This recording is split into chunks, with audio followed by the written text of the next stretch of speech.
You're listening to episode 616 of the Father Bills Podcast.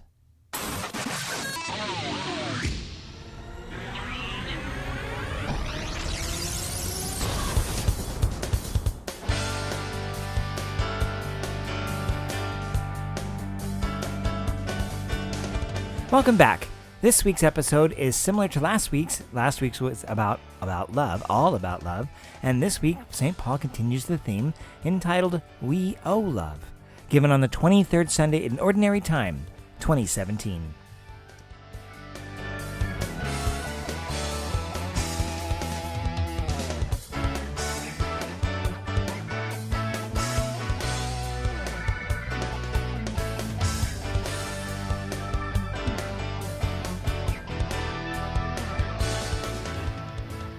What was it like the last time you were corrected about something?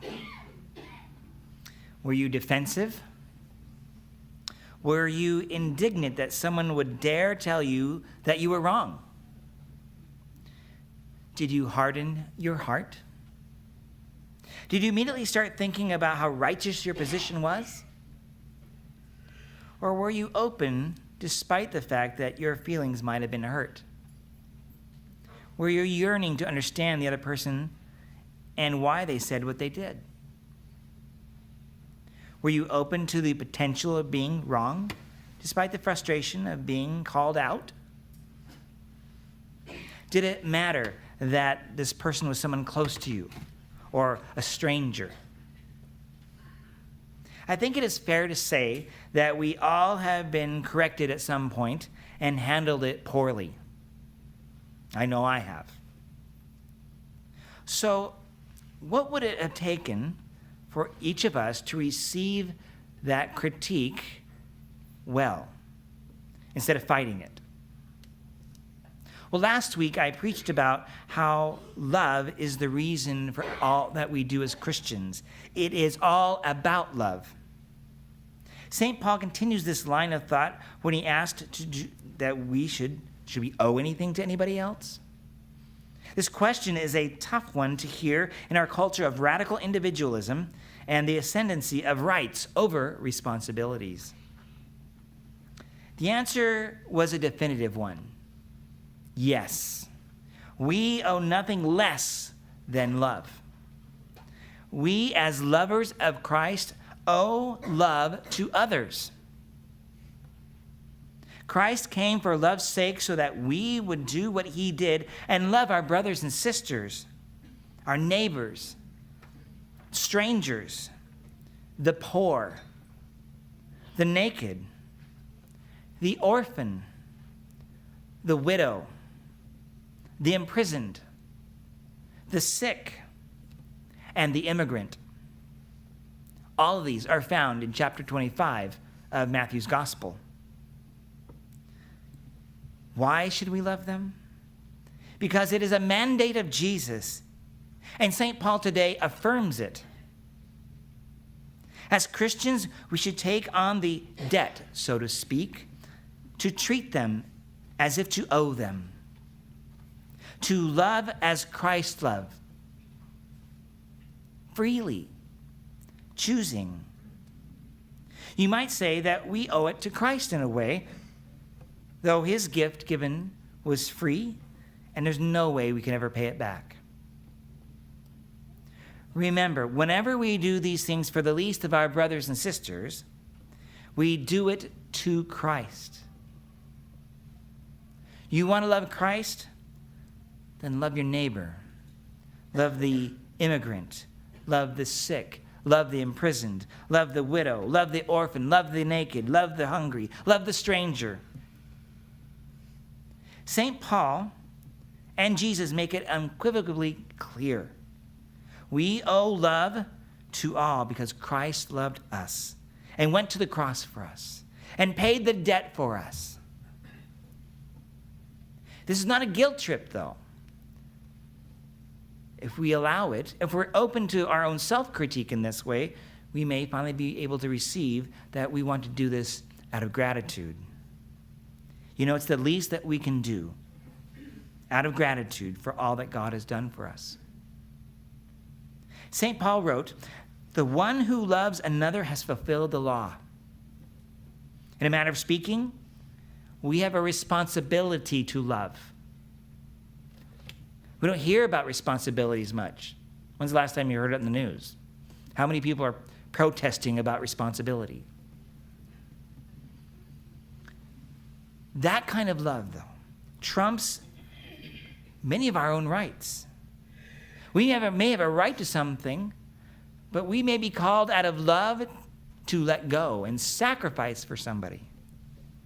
You can say, I have the right to do whatever I want with my paycheck. Yes, you do.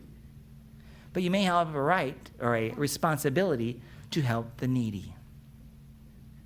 St. Paul continues, quote, you shall love your neighbor as yourself. Love does no evil to the neighbor. Hence, love is the fulfillment of the law. Remember, love has an order. It's not random. Love, being talked about in this case, is in the Greek agape, sacrificial. Agape love is sacrificial love. It is not driven by sentimentality, nor family ties, nor friendship. It does what it does because it is called to. It's one of those S words, should. We should love others. But we don't always, and that's where we may need to receive critique. We may need to be corrected because we don't always love as we should. See, this love is unconditional, though, for whomever it is receiving it. Sometimes we put conditions. That person doesn't deserve whatever. The harder it is to love, the greater the sacrifice. And the greater the sacrifice, the greater the love. Now, most people don't like conflict. I mean, really, I'm not a big fan of it either. And sometimes we prefer to run and hide. Yet in the gospel, Jesus gives a loving way to help keep a brother who has sinned on the path of love. Yet love involves conflict. In the context of a brother sinning against us, we owe him, for love's sake, an opportunity to repent and to change his ways. Jesus spells out how this can be done for someone who is part of one's intimate communion or family or church. I won't repeat it. We've just heard it in the gospel. It's not, though, taking one of the laissez-faire or non-interference stances that we might be tempted to do in the midst of a situation where a loved one is destroying themselves or others in their sin. We may be dutifully required, because we're Christians, to help someone who is in this need. The poverty of their sin has caused them great damage and may be damaging others, and we may be complicit by not doing anything, standing aside. Love compels. This is hard. We think of love as something, I want to do. Well, think about the crucifix. Think about Jesus. He sweat blood. He said, right, if there's any other way, Lord, let this cup pass beyond me. But not my will, yours be done. He loved his Father so much that he was willing to do everything. So one could say what he just described, Jesus described, a biblical way to perform an intervention. Sometimes interventions occur. This would be an example. See, none of us want a loved one to suffer or destroy their life. Take any parent who has a child who has gone astray. They can be racked with guilt, pain, worry, and suffering with the knowledge of what could have been, but is not. It is not uncommon for a mother to love her son, even if he is a mass murderer. She doesn't love with the son's behavior, but she loves the young boy she once knew, but is either now hidden or gone. She mourns his loss. It is not loving, then, also, it needs to be mentioned, to be a doormat or complicit in another's sin. You may, keep the peace temporarily, but it destroys love when we enable people in their hurtful or sinful ways. Sometimes it is the loving thing to disagree and to back out of compliance with sinful behavior.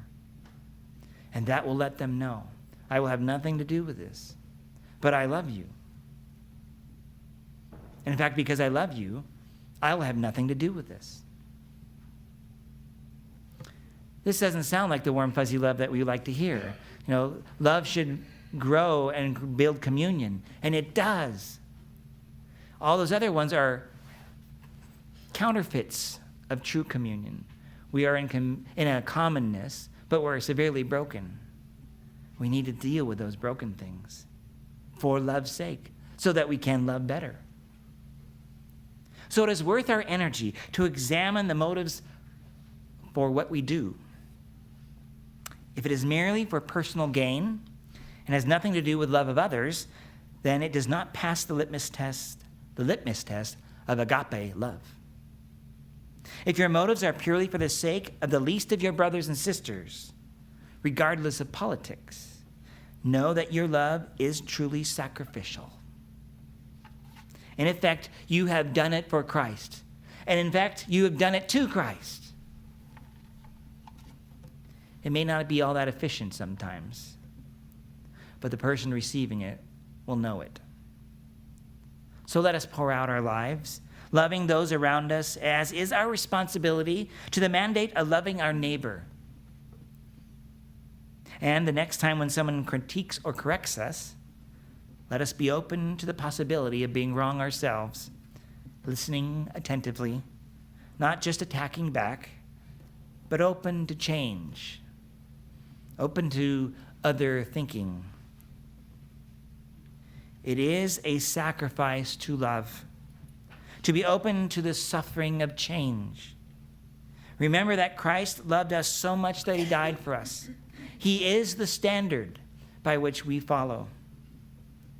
And this is not intended to be a guilt trip, but it is the greatest love of all, to lay one's life down for another. So let us do that. Let us be open, for we may be facing down love, and we don't want to miss it.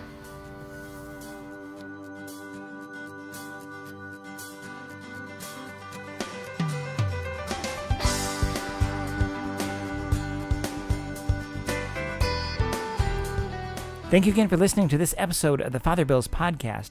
Well, here at St. Anne Catholic Church in Grants Pass, Oregon, we have turned a corner. Well, you may know this, that we demolished the church 2 months ago, and we've been digging ever since just to get the old dirt out so that we can prepare for a new foundation. So a couple weeks ago, we made a turn where we're no longer going down, but now going up. So we've put in some gravel and some rock to kind of give a foundation, getting it very flat and smooth and ready for the preparation of a new foundation. And that foundation has to be absolutely rock solid as well. We have to get a lot of electrical and sound system and other kind of technical things worked out, because we have to plumb wires and conduit, etc., before we pour cement and all that kind of stuff. So that's what we're kind of doing now, as well as getting bids for the work itself. So I ask for your prayers. I ask for your prayers also because this weekend, that is September 17 at 12:30 p.m., we will be ritualizing this groundbreaking. We have started, but now we then, in earnest, ask for God's blessing and prayers. We're going to have Bishop Peter Smith come, our auxiliary bishop, myself and my assistant priest, Father Tetzel Mingley, will be with me, and we will be then asking God to help us in this journey as we honor our past and build for our future. So you might want to look online. We're going to be probably streaming this ceremony, so if you go to St. Anne Catholic Church on the Facebook, you'll be able to find that there's a groundbreaking notification there, but also look out for this groundbreaking ceremony streamed live. So that'll be kind of fun. Now, if you have any questions, as always, you can contact me via my website, fatherbill.org, FRBILL.org. And there you can email me directly, or you can see my Facebook or my Twitter account or my Instagram and take a look at that and follow or make comments or ask questions, and I will certainly get back to you as soon as I can. And until next time, may God bless you and have a great week. Bye-bye.